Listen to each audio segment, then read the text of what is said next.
The morning light filtered through the stained glass windows of St. Michael's Catholic Church, casting fractured rainbows across the worn wooden pews. Eleanor Vance sat in her usual spot, third row from the back on the left side, where the light fell gently on her hands. She liked that spot. It was far enough from the altar to feel anonymous, yet close enough to see the face of the priest as he delivered his homily. She had been sitting in that same pew for 37 years, ever since Mark was a boy with scraped knees and a missing front tooth. Today, however, the light offered no comfort. The familiar scent of incense and old hymnals, which usually brought a sense of peace, felt suffocating. Her fingers curled around the edge of the pew, knuckles white, as she tried to focus on Father O'Brien's voice. He was speaking about forgiveness. About turning the other cheek.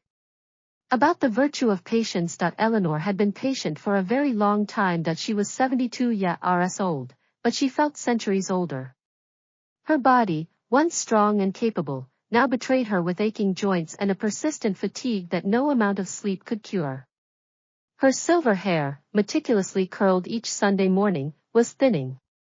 The skin on her hands was papery, crisscrossed with veins that mapped the geography of a life spent in service to others. A sharp pain lanced through her chest. She winced, pressing her palm against her sternum. It had been coming and going for weeks, this tightness, this pressure. She had mentioned it to Mark during their last phone call. He had been distracted, she could tell. There was background noise, the television, his children, Ross' voice in the distance. He had mumbled something about making an appointment with a cardiologist, and then the conversation had veered back to him. He needed her to sign some papers. Something about a refinance. Something about needing her signature as a guarantor because their credit wasn't quite where it needed to be. Eleanor had signed them, of course.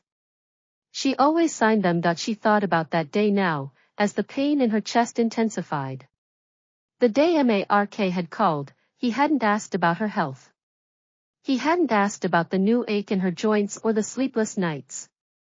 He had asked her to take on more of his burden. And she had said yes, because that was what mothers did. She had used the money from the emergency fund she had fully built over the years, the money Robert had left her for a rainy day. She had considered it an investment in her son's future. But the calls had grown more frequent. Mom, the roof needs replacing. Mom, the kids' school fees went up. Mom, Ra wants to take a trip to Europe, but the business isn't doing as well as we hoped. Each request was a small withdrawal from the account of her goodwill, and each time, she had written a check without protest. She had watched her savings dwindle, watched the safety net she had built with Robert's life insurance and her own modest pension grow thinner and thinner. She had told herself it was okay. Mark was her son. He had a family to provide for. She was just one old woman, and what did she need with so much money anyway? She lived simply. She didn't travel. She relied out. The house on Maple Street was paid off. She had enough. But the resentment had grown like a weed in a neglected garden, quietly and persistently, until it had choked out almost everything else. Father O'Brien droned on. Forgive us our trespasses, as we forgive those who trespass against us. Eleanor closed her eyes. She tried to picture Mark's face when he asked for money. He always looked so sheepish, so apologetic. He never demanded. He always framed it as a favor. But she was beginning to understand that a favor, when asked repeatedly and without reciprocity, was not a favor at all. It was a transaction. And the transaction was always in his favor. She remembered last Thanksgiving. She had spent 3 days preparing the meal. She had roasted a turkey, made her famous sweet potato casserole, baked a pecan pie from scratch. She had set the table with her mother's china, the delicate rose pattern that had been in the family for generations. She had bought new placemats, hoping to impress Ra, who always looked at Eleanor's house with a faint, ba rely concealed sneer. Mark and Sa Ra had arrived 2 hours late, their children, Emma and Liam, distracted by their tablets. Sa Ra had breezed through the door, kissed Eleanor on the cheek without making eye contact, and immediately began complaining about the traffic. Mark had given her a quick hug, then retreated to the living room to watch the football game on her small television. The dinner had been a quiet affair. The children had complained about the food. Sa Ra had criticized the wine choice. Mark had spent most of the meal on his phone. When Eleanor had tried to ask about Liam's soccer tryouts, Sa Ra had snapped at her for interrupting. "We're trying to have a conversation, Eleanor. Can you please just let us eat?" Eleanor remembered the sting of those words. She remembered carrying the dishes to the kitchen afterward, washing them alone while the family gathered in the living room, laughing at something on Sa Ra's phone. She remembered the cold, leftover food she had packed into containers, which Mark had forgotten to take home. She had been so eager to please them. So desperate for their approval. She had told herself that this was what love looked like. Quiet sacrifices. Unseen labor. The endless, thankless giving of herself. But today, sitting in the pew, Eleanor realized that love was not supposed to feel like drowning. Love was not supposed to leave you gasping for air while the people you gave everything to stood on the shore and watched. The pain in her chest intensified, spreading up into her jaw. She tried to take a deep breath, but the air wouldn't come. She felt a cold sweat break out on her forehead. Her vision began to blur at the edges, the stained glass windows swimming together into a mosaic of indistinguishable color. She reached into her purse with trembling hands. Her phone was at the bottom, beneath her rosary and a crumpled tissue. She fumbled for it, her fingers clumsy and uncoordinated. She had to call Mark. She needed help. She couldn't breathe. She found his contact and pressed the call button. It rang once. Twice. 3 times. It went to voicemail. "Hi, this is Mark. I can't come to the phone right now. Leave a message, and I'll get back to you." The beep was deafening in the silent church. "Mark," she whispered, her voice thin and reedy. "Mark, it's your mother. I'm at St. Michael's. I don't feel well. My chest, it hurts. Please call me back. Please." She hung up and tried again. The same ringing.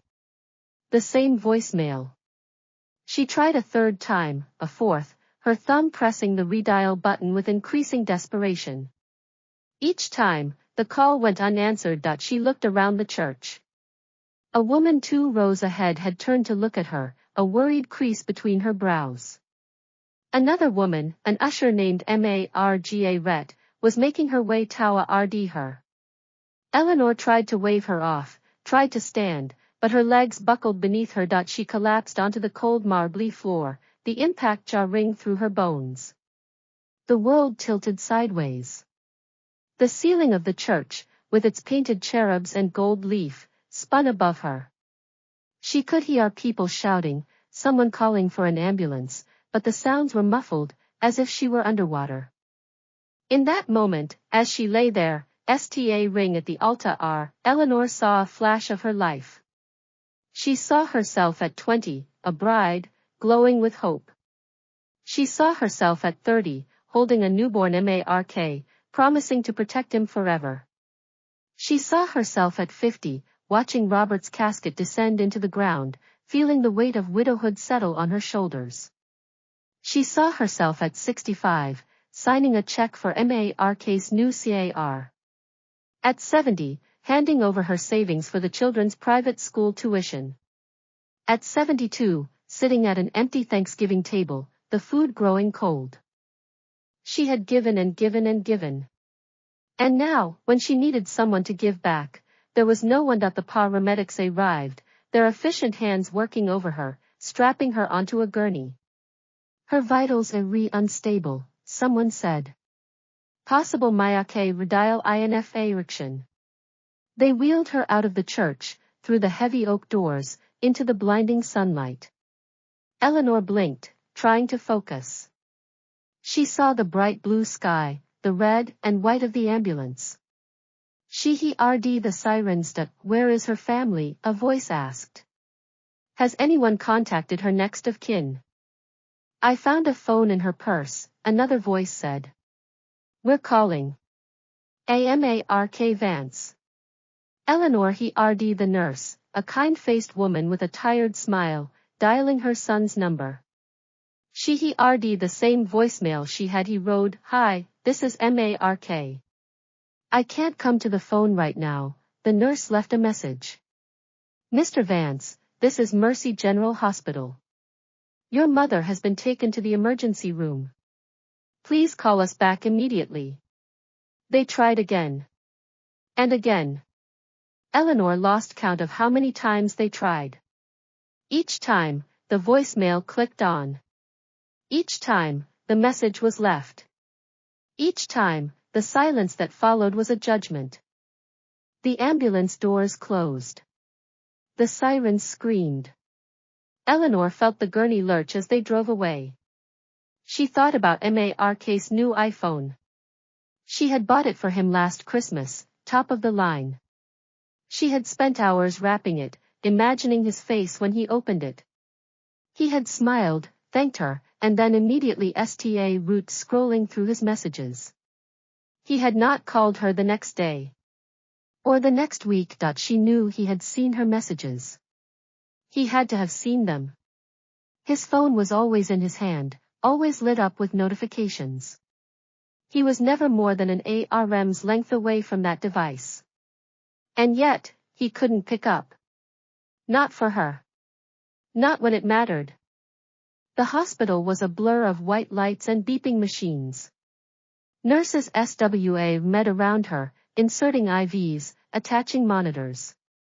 A doctor with kind eyes and a furrowed brow looked down at her. Mrs. Vance, I'm Dr. H.A. Risen. We're going to take care of you. You're going to be okay. Just stay with me. Eleanor wanted to ask about Mark. She wanted to know if he had called back. But the words wouldn't come. She was so tired. So impossibly tired. Hours passed. Or maybe it was minutes. Time had lost all meaning. She drifted in and out of consciousness, dreaming strange dreams. In one dream, she was a child, running through a field of daisies. Her mother called her home. In another dream, Robert was beside her, holding her hand, telling her everything would be all right. But when she turned to look at him, he was gone. She woke in a different room. The lights were dimmer. The beeping was softer. A nurse was adjusting her for. Mrs. Vance, can you hear me? Eleanor tried to nod. Her throat was so dry. Mark, she croaked. Has Mark called? The nurse paused. She exchanged a glance with another nurse standing in the doorway.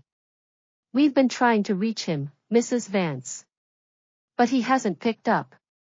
We've called him over 40 times. 40 times. Eleanor's voice was a whisper. Yes, ma'am. We've left messages at each one. We'll keep trying. Eleanor closed her eyes. 40 times. Her son, her only child, couldn't answer the phone 40 times. She remembered every time she had answered his calls. Every time she had dropped everything to take his call, to listen to his problems, to write another check. She had never once let his call go to voicemail. Not once in 47 years that she thought about the life she had given him.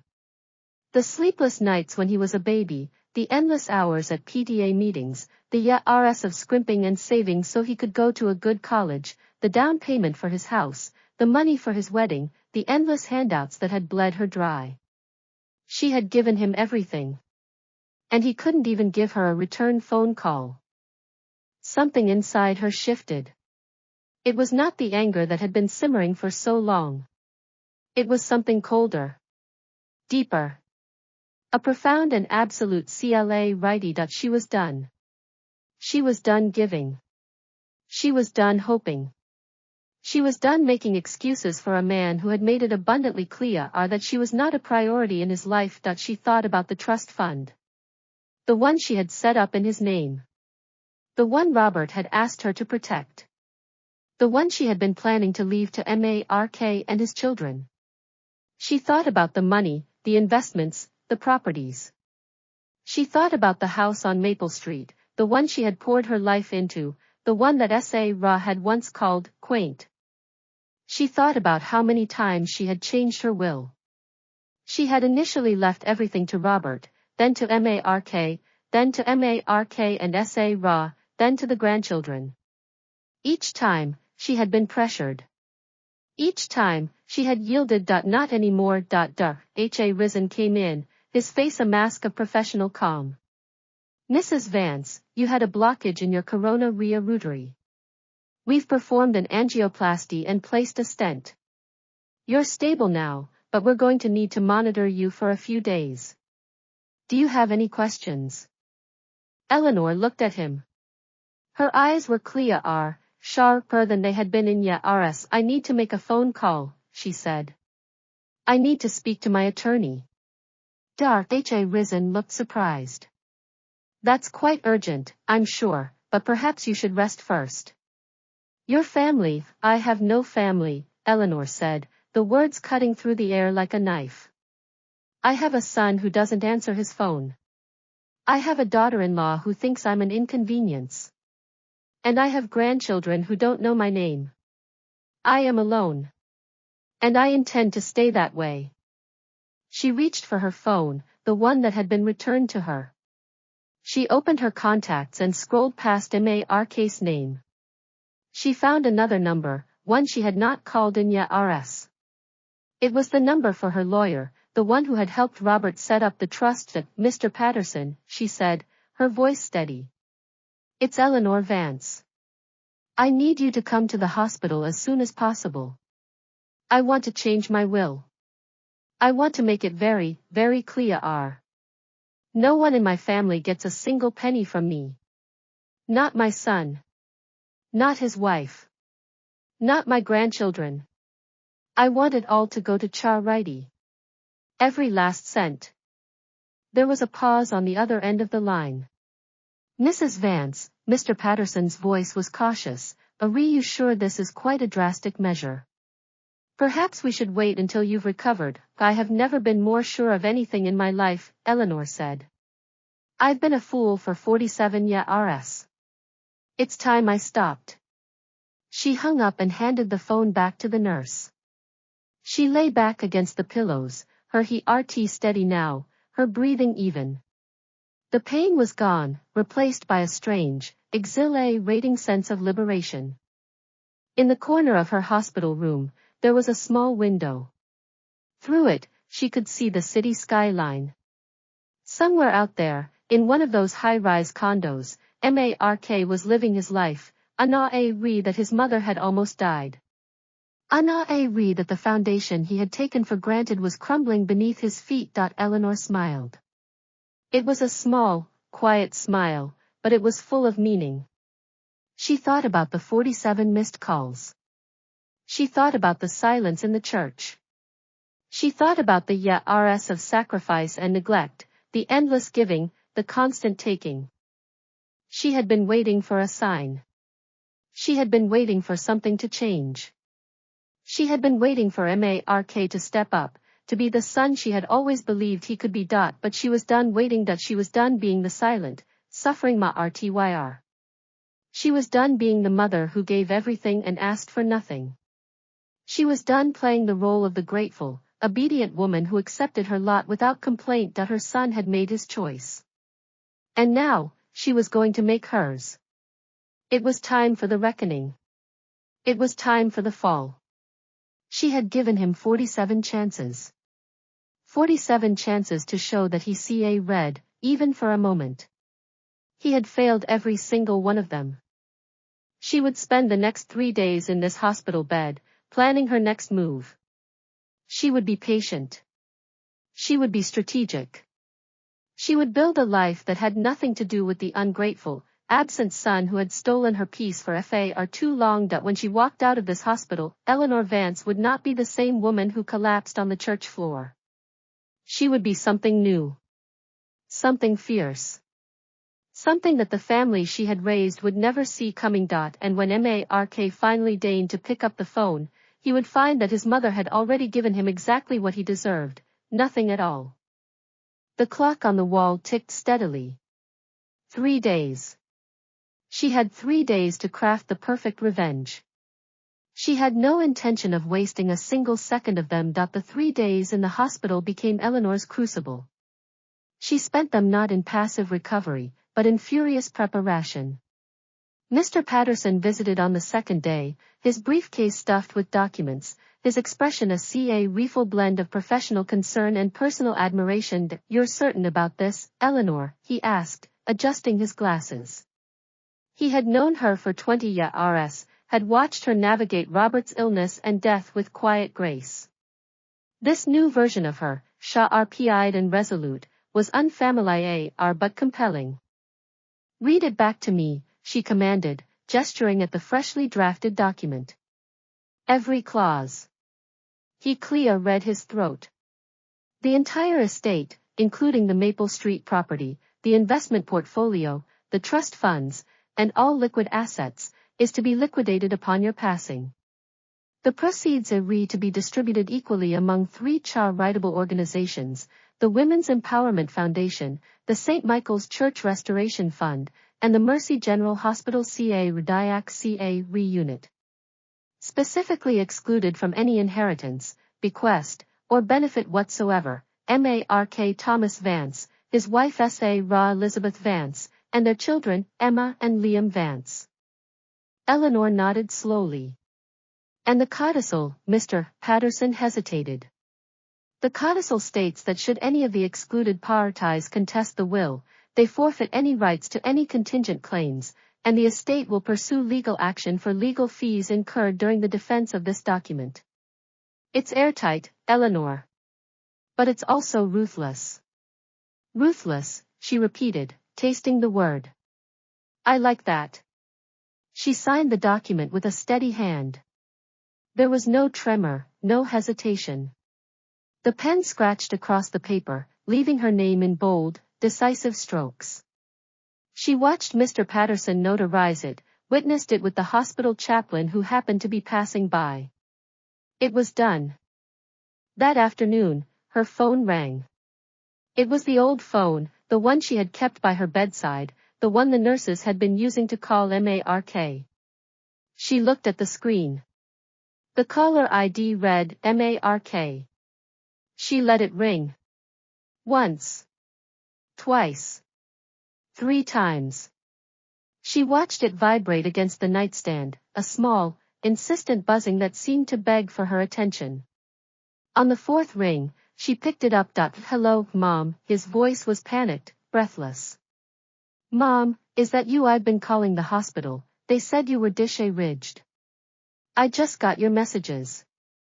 "Oh God, I just got all of them." "Are you okay?" "What happened?" Eleanor closed her eyes. She could hear the frantic energy in his voice, the familiar desperation of a man who had suddenly realized he might be in trouble. He didn't sound worried about her. He sounded worried about himself. Had a heart attack, Mark. "I collapsed at church. I was unconscious for 3 days. 3 days, Mom, I didn't know. My phone died that day, and I was so swamped with work. I lost track of time.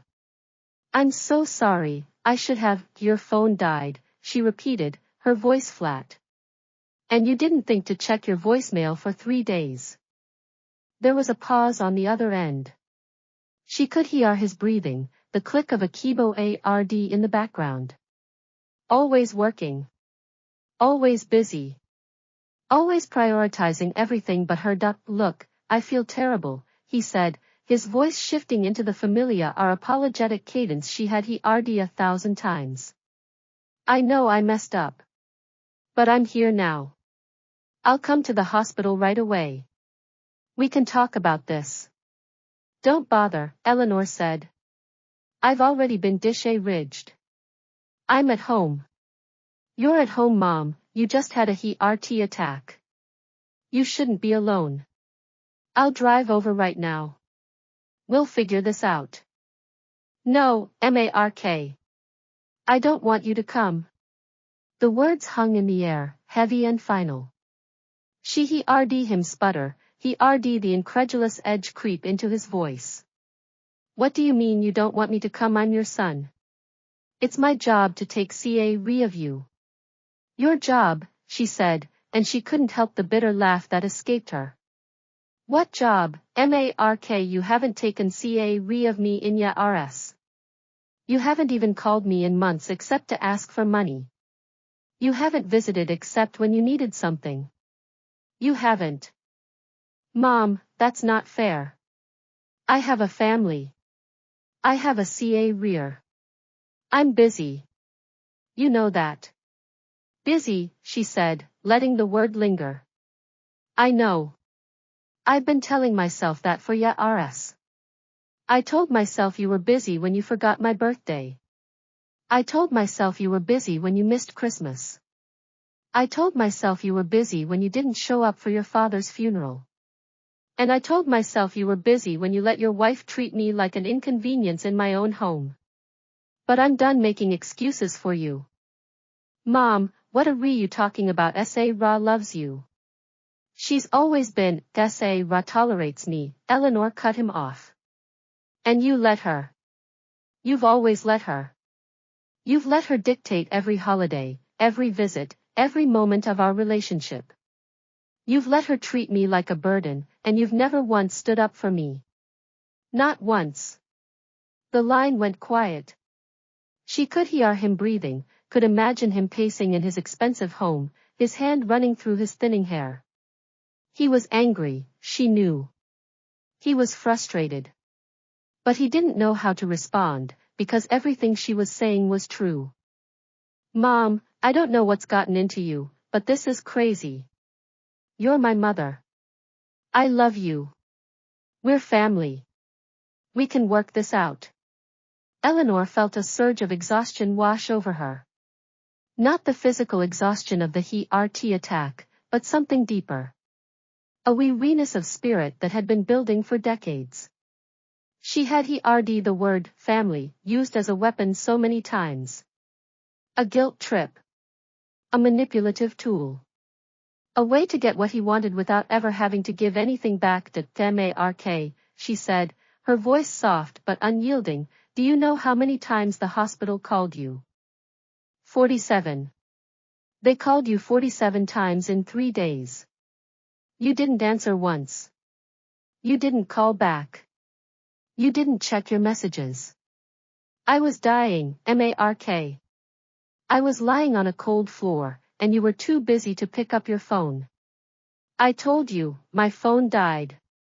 The hospital called your wife too, Mark. They called Sarah.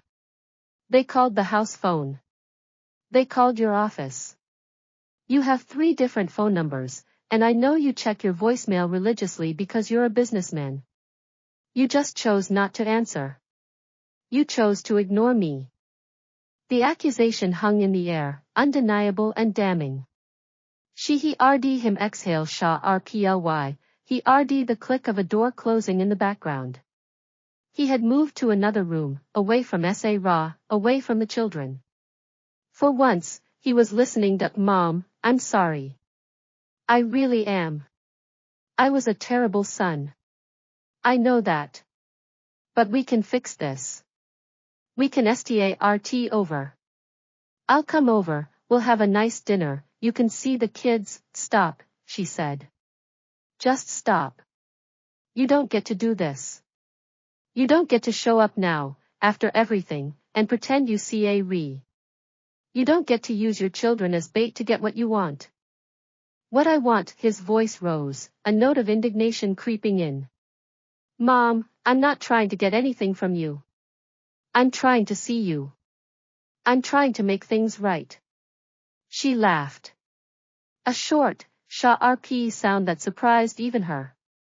Really? So you don't want anything? You don't need me to co-sign another loan? You don't need me to pay for Emma's summer camp or Liam's new laptop? You don't need another check? The silence on the other end was answer enough. I know you, Mark.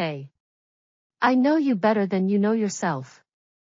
I know you called because Sarah realized the credit card bill came in and she's panicking. I know you called because the bank rejected another one of your refinancing applications.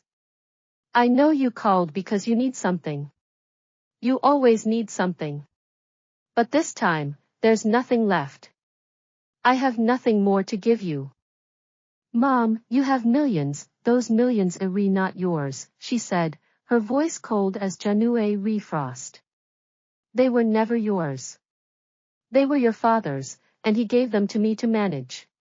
He gave them to me to protect. And I failed him, because I've been handing them over to you like candy. But that's over now. I've changed my will, Mark. You and your family are not getting a single cent. The line went utterly silent. She could almost hear him processing the words, his mind racing to find a way out. Then the anger came, thick and ugly. You can't do that. That money is mine. You promised it to me. You promised me and Sarah and the kids. You can't just take it away. Watch me, she said. And if you try to contest the will, if you try to drag me through court, I will fight you with everything I have. I'll hire the best lawyers in the state. I'll make your life a living hell. Do you understand me, Mark? I am done being your doormat. You're insane, he spat. You're a bitter, lonely old woman who has pushed away her only family.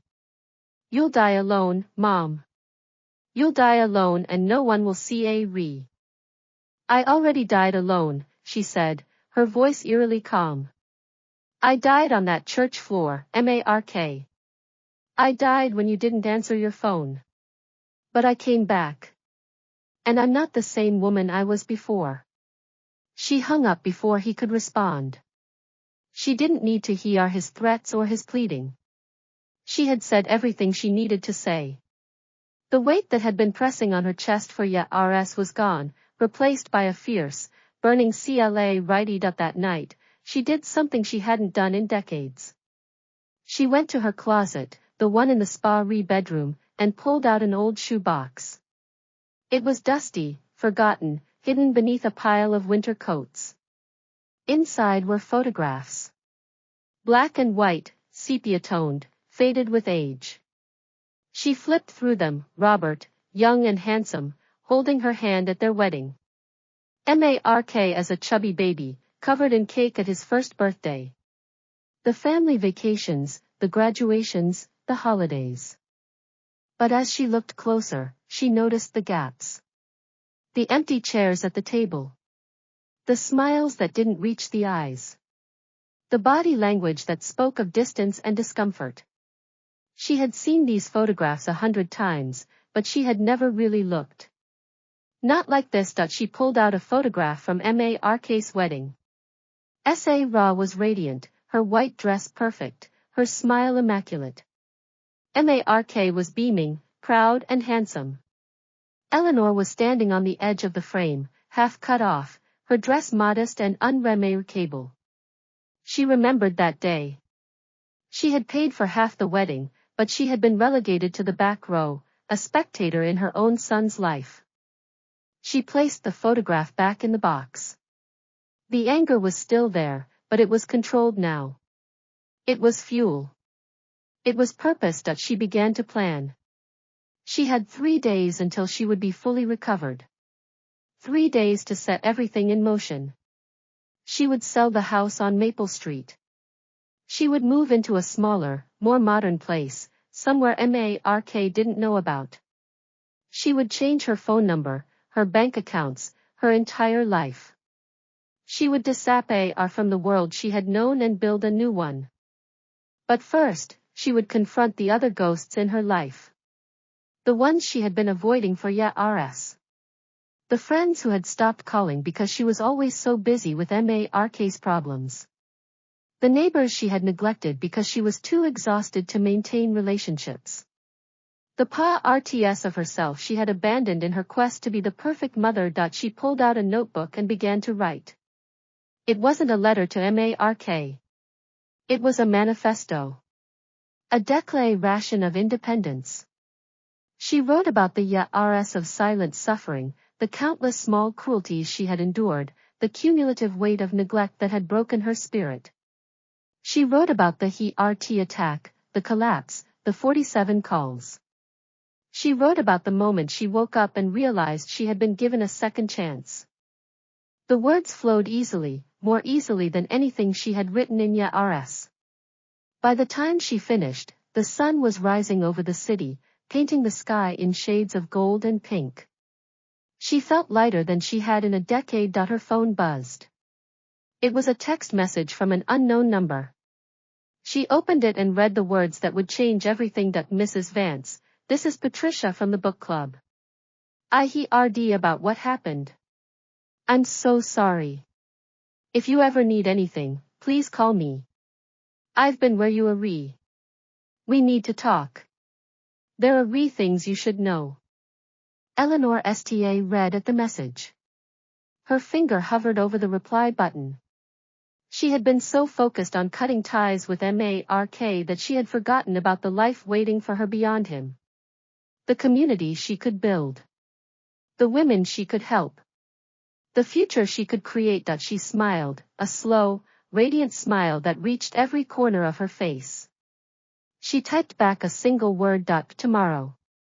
She had 3 days. 3 days to heal, to plan, to rebuild.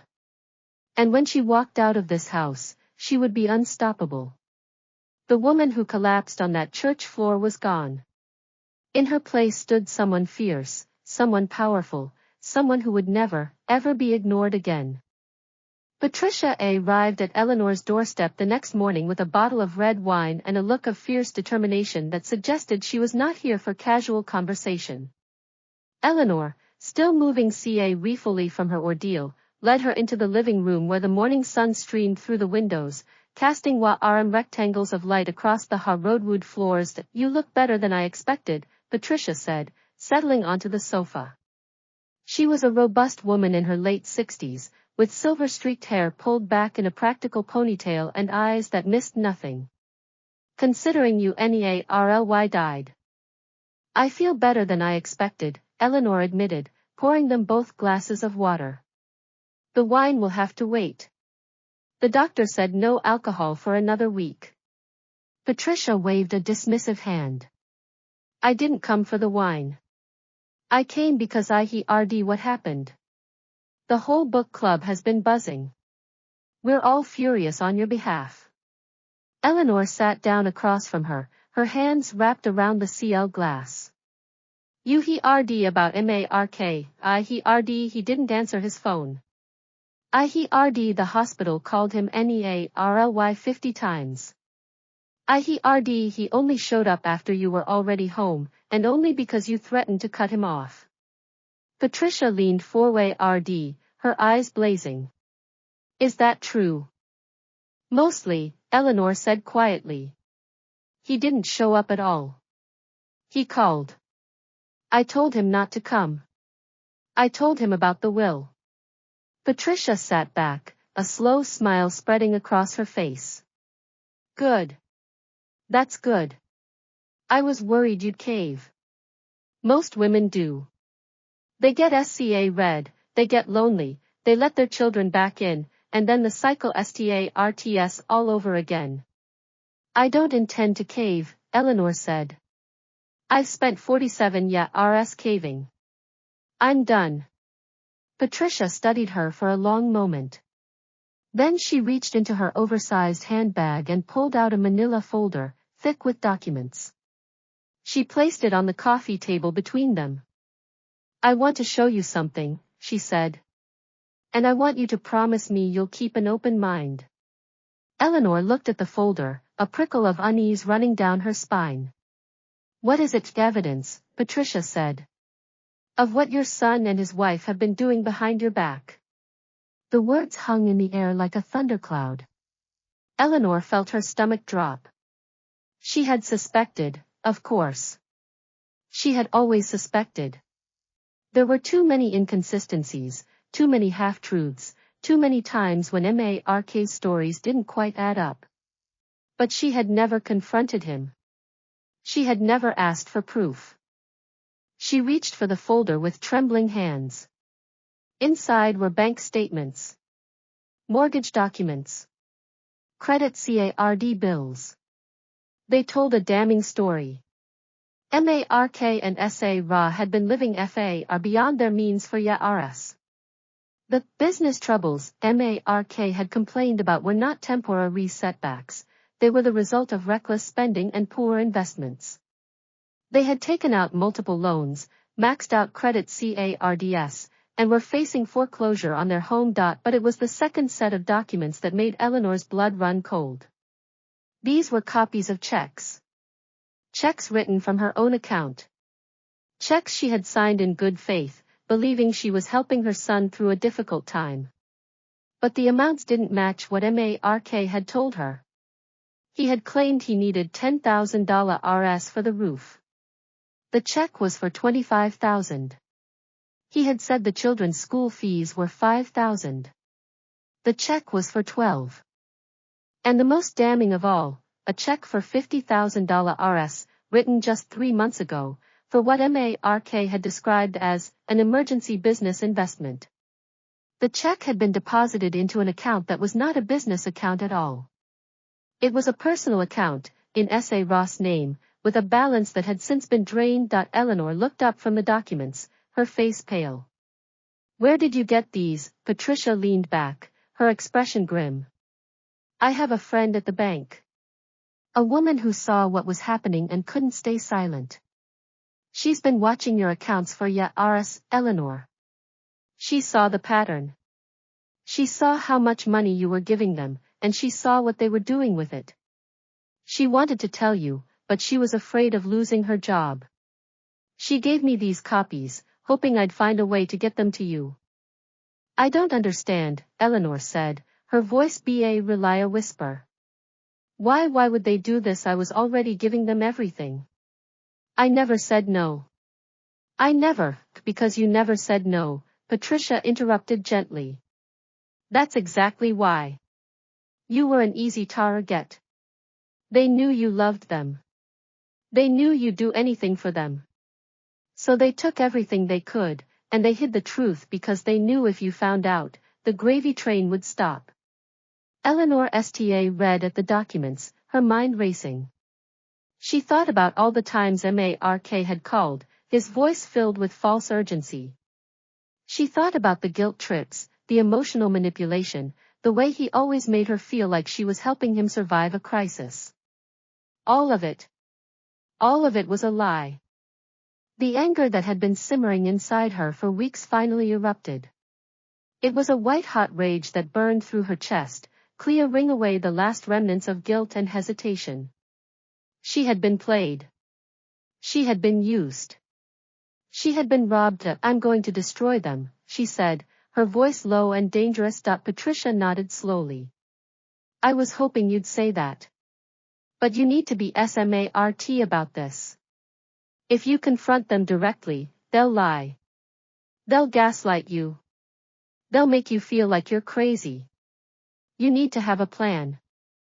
Eleanor took a deep breath, forcing herself to calm down. Patricia was right. She needed to be strategic. She couldn't let her anger cloud her judgment. I need to see a lawyer, she said. Not the one who drew up the will. Someone else. Someone who specializes in fraud. I know just the person, Patricia said. My daughter's husband is a corporate attorney. He deals with financial crimes all the time. I'll give him a call. Eleanor nodded, her mind already working through the possibilities. She would file a police report.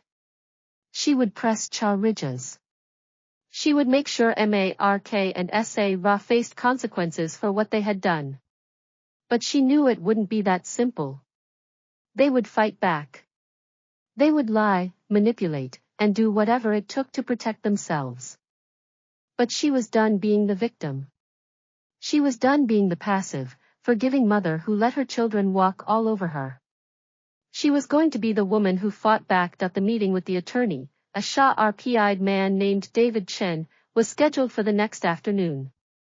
He met Eleanor in his downtown office, a sleek, modern space that overlooked the river. He listened patiently as she laid out her story, her hands shaking slightly as she placed the folder of documents on his desk. "This is serious," he said, after reviewing the evidence. "Your son and daughter-in-law have committed multiple counts of fraud.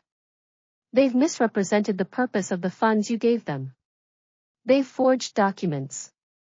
They've hidden assets. This is criminal behavior." "Can you prove it?" Eleanor asked. David nodded. "The bank statements and the check copies are a good start. But we'll need more. We'll need to subpoena their financial records. We'll need to interview witnesses. It's going to be a long process. But I think we have a strong case." Eleanor felt a surge of relief. She had been afraid he would tell her it was hopeless. But he was confident. He believed her. "What about the will?" she asked. "I've already changed it. They're not getting anything." "The will is solid," David said. "But that doesn't stop them from contesting it. They'll try to argue that you were not of sound mind when you changed it. They'll try to paint you as a confused old woman who was manipulated by outsiders." Eleanor laughed bitterly. "That's exactly what Mark said when he called. He called me insane. He said I was bitter and lonely." David raised an eyebrow. "That's a common tactic. They try to undermine your credibility. They try to make you seem unstable. We need to preempt that. We need to gather evidence of your mental competency. I'd recommend seeing a therapist. Not because you need one, but because having a professional evaluation on record will make it harder for them to claim you're incapacitated." Eleanor nodded slowly. It made sense. It was a strategy. She was playing a game now, and she needed to think like a player, not a pawn. "Anything else?" she asked. David leaned forward, his expression serious. "I should warn you, Eleanor. This is going to be ugly. Your son is going to fight back. He's going to say terrible things about you. He's going to drag your name through the mud. He's going to try to turn the rest of the family against you." You prep a red for that. Eleanor thought about it. She thought about the years of neglect, the thousands of dollars she had handed over without question, the HERT attack that had nearly killed her, and the 47 calls that had gone unanswered. She thought about the family she had sacrificed everything for, the family that had taken and given nothing back. "I've already lost my family," she said quietly. "I lost them a long time ago. There's nothing left to lose." David smiled. It was a grim, knowing smile. "All right then. Let's get to work." The next few weeks were a blur of activity. Eleanor met with David regularly, reviewing documents, signing affidavits, preparing for the legal battle ahead. She also began seeing a therapist, a kind woman named Dr. Morrison, who specialized in elder abuse cases. "You're not alone, Eleanor," Dr. Morrison told her during one session. "I see women like you every day. Women who have given everything to their children and gotten nothing in return. Women who have been manipulated, exploited, and discarded. You're not weak for falling for it. You're human." "But I should have seen it," Eleanor said, her voice thick with frustration. "I should have known." "You loved him," Dr. Morrison said gently. "You wanted to believe he loved you back. That's not a weakness. That's what mothers are supposed to do. But you're waking up now. That's what matters." Eleanor found herself returning to the book club meetings, where she was surrounded by women who understood. They read stories of their own struggles, children who had stolen from them, grandchildren who had forgotten them, spouses who had died leaving them alone and vulnerable. But they also read stories of survival, of rebuilding, of finding joy on the other side of loss. Patricia became her closest ally. She accompanied Eleanor to court hearings, sat with her during lawyer meetings, and called her every evening to check in. She was a force of nature, fiercely loyal and utterly unstoppable. "You're going to win," Patricia told her one afternoon, as they sat in Eleanor's living room drinking tea. "I have no doubt about that. But winning isn't enough. You need to make sure they never hurt anyone else again." Eleanor thought about that. She thought about the other women in the book club, the women who had read their own stories of exploitation. She thought about how many mothers were out there, suffering in silence, too ashamed or too scared to speak up. "I want to start a group," she said suddenly. "A support group for women who have been financially abused by their families. I want to help them fight back." Patricia's eyes lit up. "That's brilliant. We could call it Second Act." Eleanor smiled. "Second Act. I like that." They spent the next few weeks planning. They found a meeting space at the local community center, printed flyers, and reached out to local media. The response was overwhelming. Women came from all over the city, their stories heartbreakingly similar. They had been drained, discarded, and left to fend for themselves. And they were ready to fight back. But even as Eleanor built her new life, the shadow of Mark loomed. He had hired a lawyer, a slick, expensive man named Gerald Shaw who specialized in estate litigation. The legal battle was heating up, and Mark was fighting dirty. He filed motions to have Eleanor declared mentally incompetent. He subpoenaed her medical records. He even tried to have her evicted from her own home. Eleanor stayed calm. She trusted David. She trusted the process. But the stress was taking a toll on her health. She was exhausted, emotionally drained, and struggling to sleep. Then, one night, she received a letter. It was from Sarah, hand-delivered by a courier. The envelope was thick, expensive, and smelled faintly of Sarah's signature perfume. Eleanor opened it with trembling hands.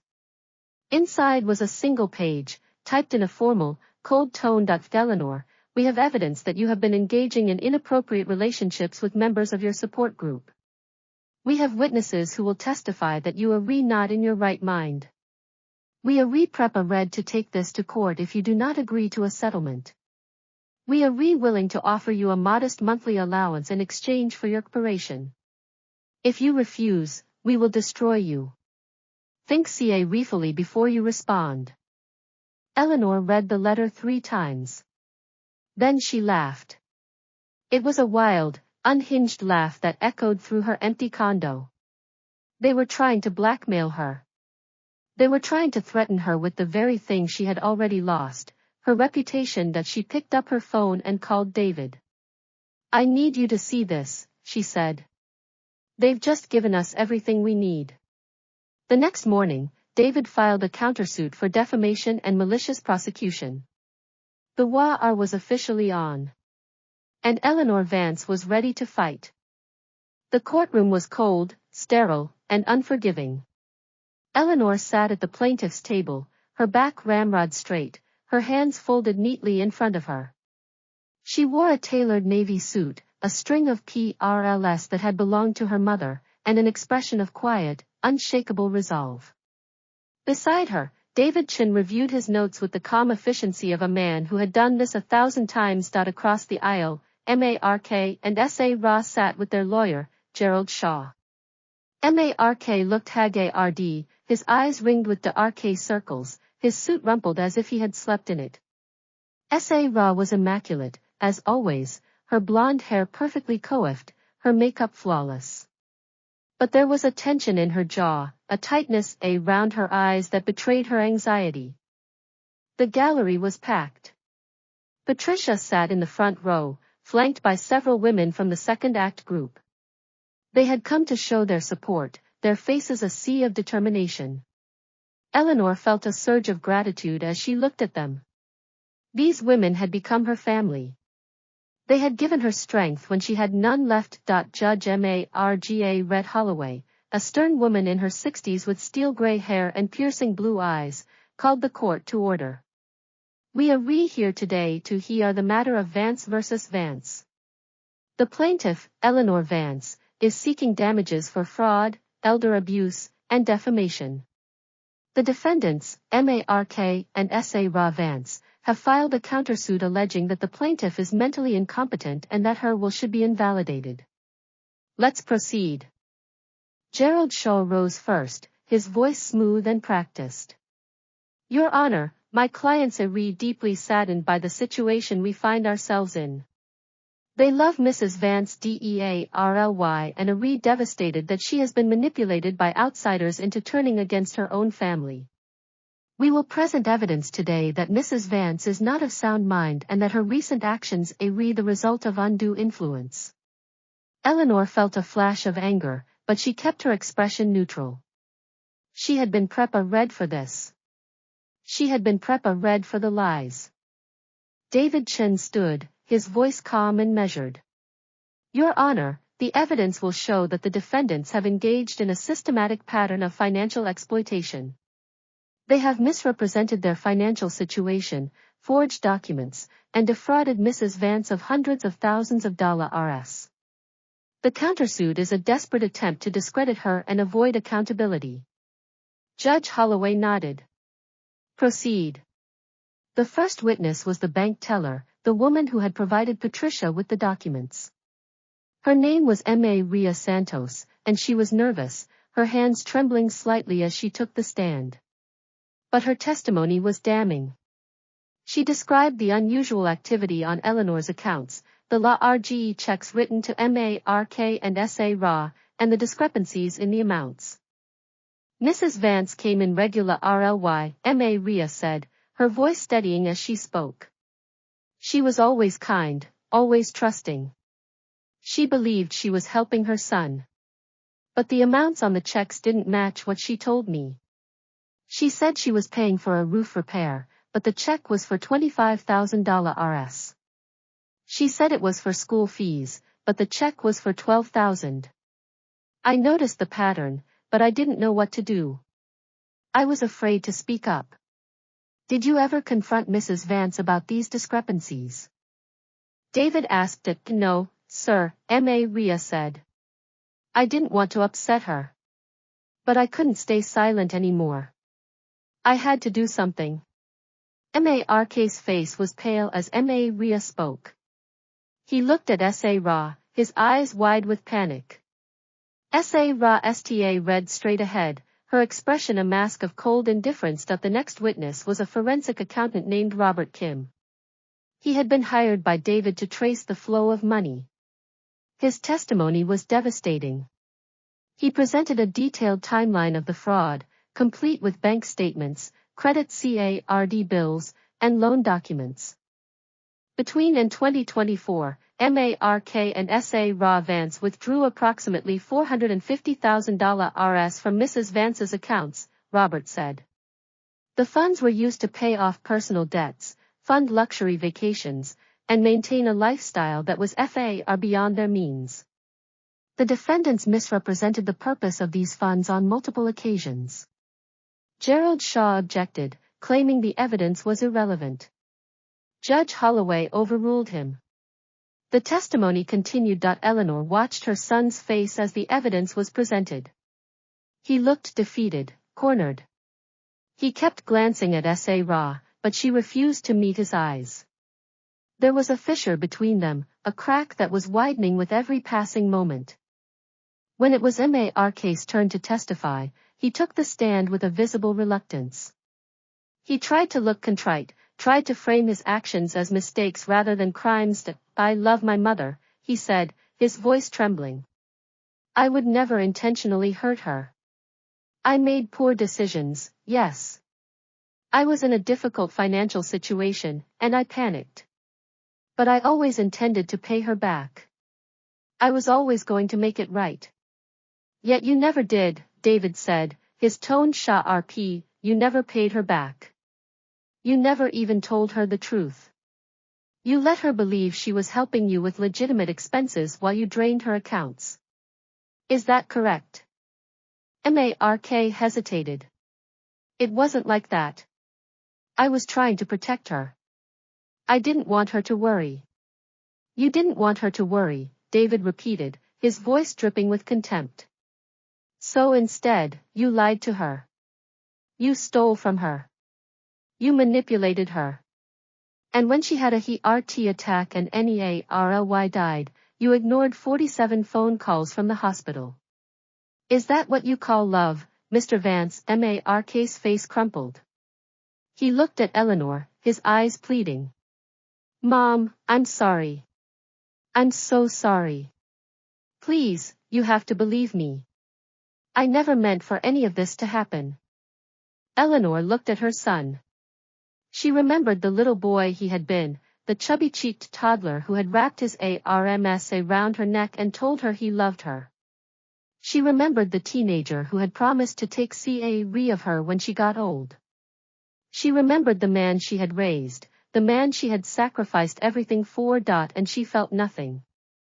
The love was gone. The guilt was gone. All that remained was a deep, profound pity. That I believed you for 47 years, Mark, she said, her voice soft but clear. I believed every lie you told me. I believed every excuse.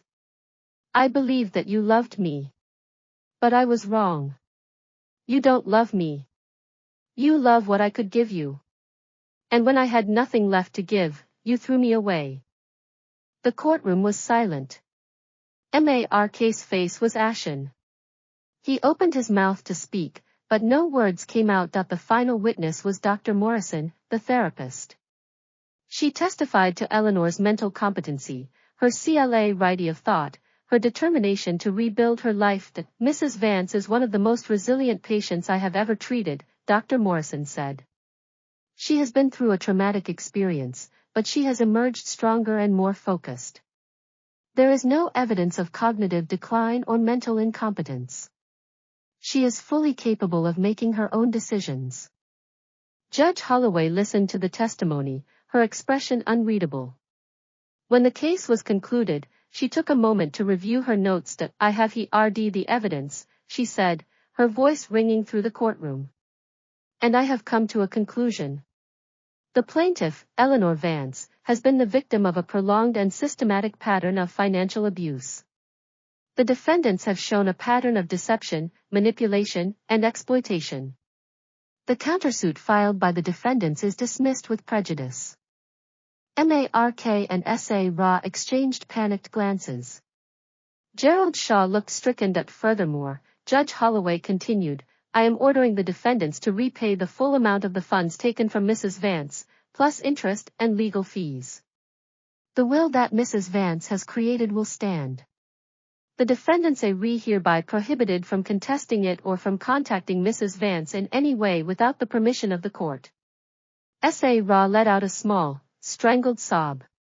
Mark slumped in his chair, his head in his hands.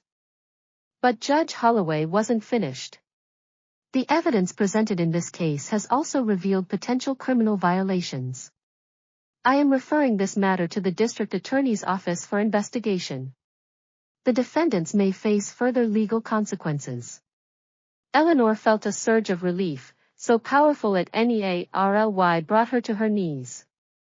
It was over. It was finally over. She looked at Patricia, who was crying openly, tears streaming down her cheeks.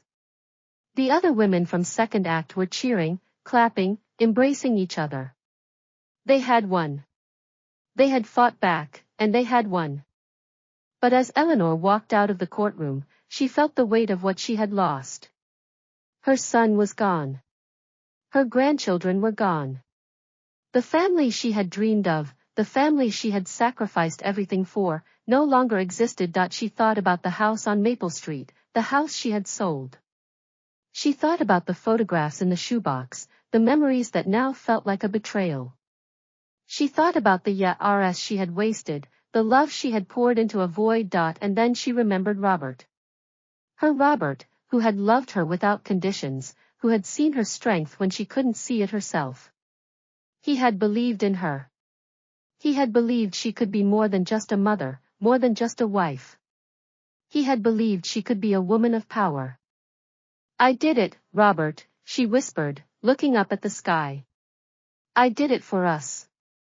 Later that evening, Eleanor sat in her new apartment, surrounded by the women of second act. They had brought food, flowers, and laughter. Patricia was recounting the scene in the courtroom, gesturing dramatically. The room was alive with joy. Eleanor smiled, but her mind was elsewhere.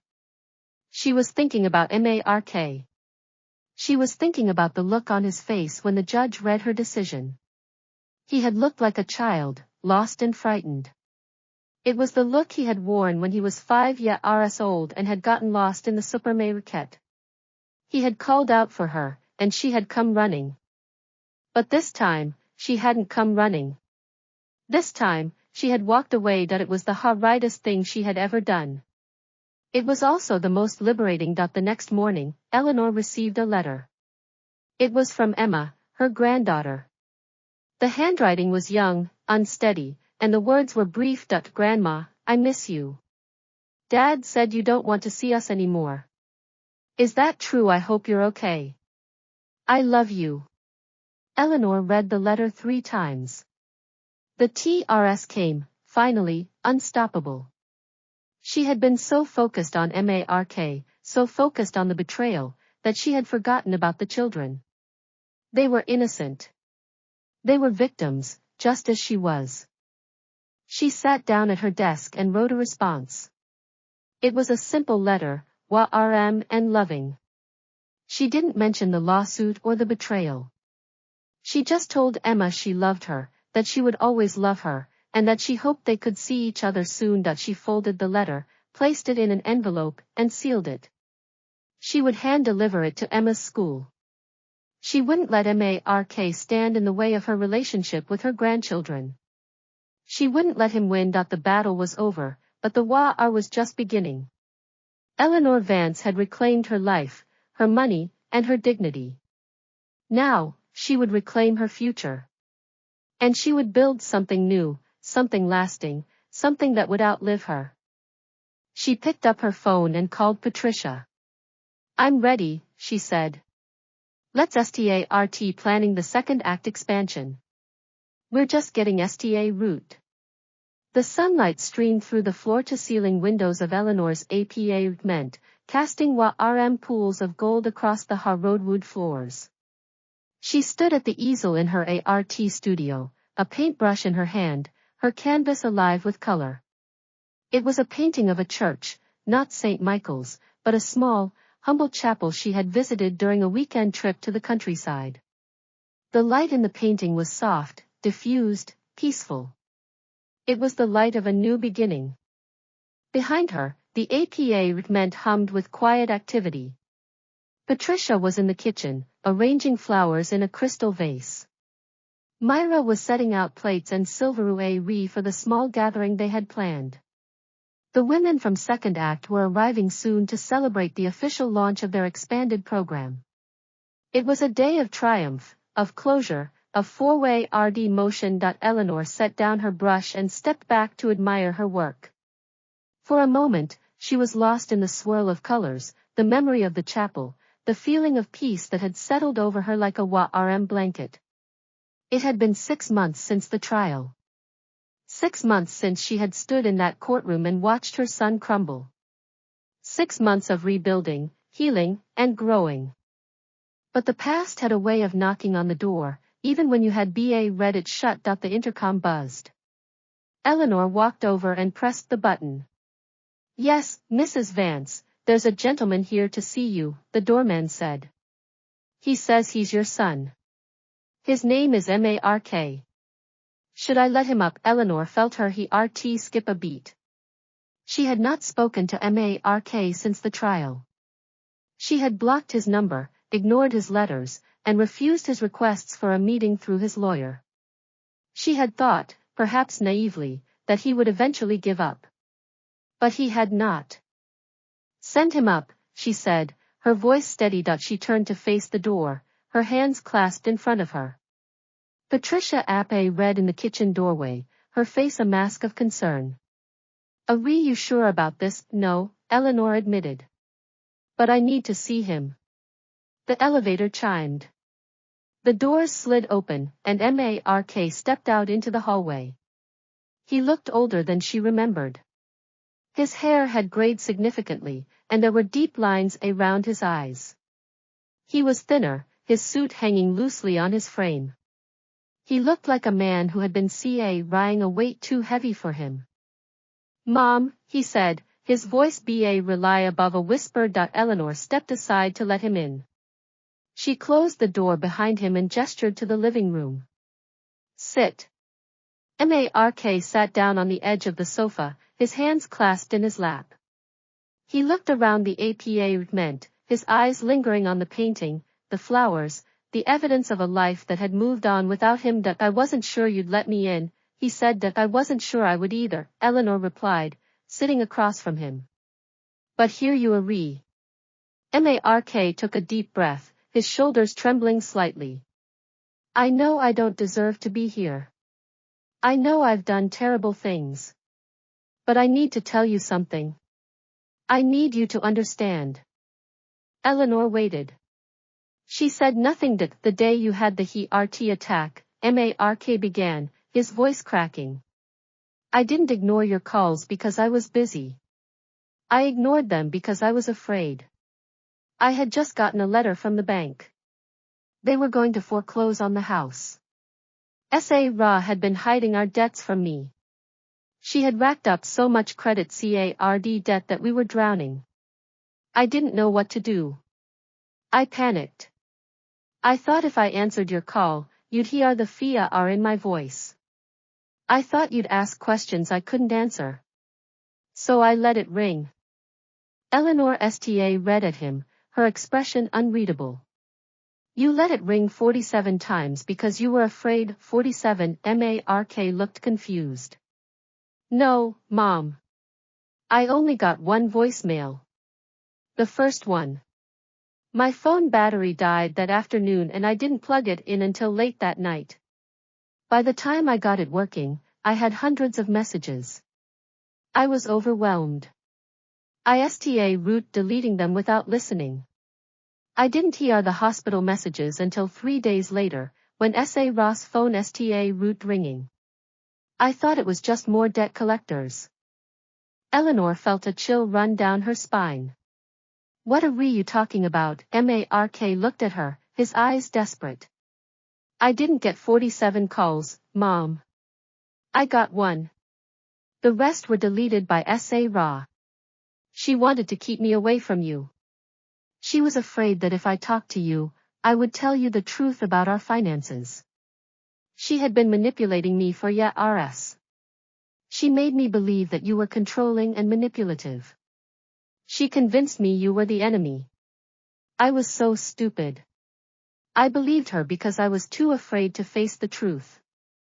Eleanor sat back in her chair. The revelation was staggering. She had spent months hating Mark, believing he had coldly ignored her dying calls. And now she was learning that Ra had been the one behind it all. Why are you telling me this now? She asked it. Because Ra left me, Mark said, his voice breaking. After the trial, when the judge ordered us to repay you, she blamed me. She said I had ruined everything. She took the children and moved in with her mother. I haven't seen them in 3 months. I lost everything. My house, my job, my family. Everything I read about is gone. Eleanor felt a strange mixture of emotions, pity, anger, and a deep, aching sadness. She had wanted to see Mark suffer. She had wanted him to feel the same pain she had felt on that church floor. But now that she was looking at him, broken and defeated, she realized that revenge had not brought her the satisfaction she had expected. Mark, she said, her voice soft but firm. I'm sorry you lost your family. Truly. But you must understand that you made choices. You chose to believe Ross' lies. You chose to let her manipulate you. You chose to ignore the signs. I am not responsible for your decisions. I know, Mark said, wiping his eyes.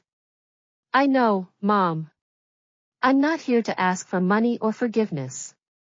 I just wanted to tell you the truth. I wanted you to know that I didn't intentionally ignore you. I loved you. I still love you. I forgot how to show it. Eleanor studied him for a long moment. She saw the little boy he had been, the young man he had become, and the broken man he was now.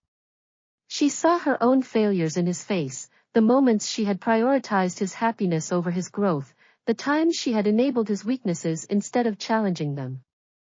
I forgive you, she said, the words emerging almost of their own accord. Not because you deserve it. Because I deserve peace. Mark looked up, his eyes wide with disbelief.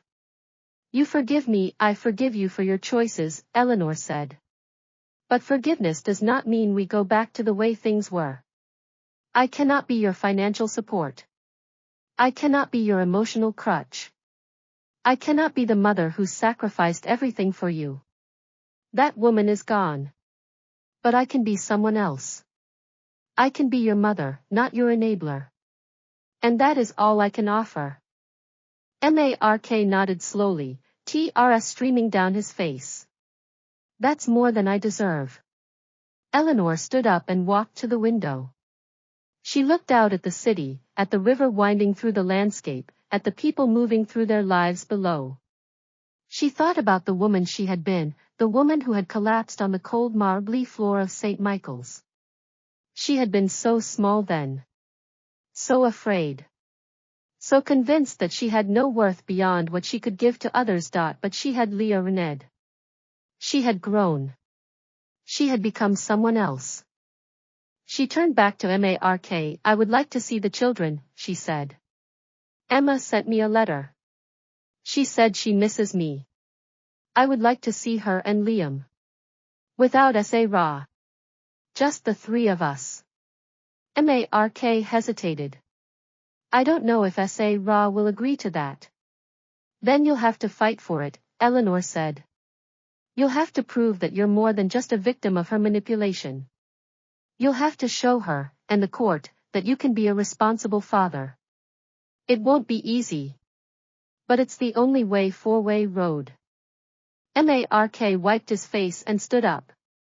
He looked at his mother, his eyes filled with a mixture of gratitude and sorrow. Thank you, he said. For not giving up on me. Eleanor walked over to him.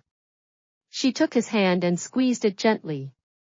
I'm not giving up on you, Mark. I'm just no longer crying you. After Mark left, Eleanor went back to her painting.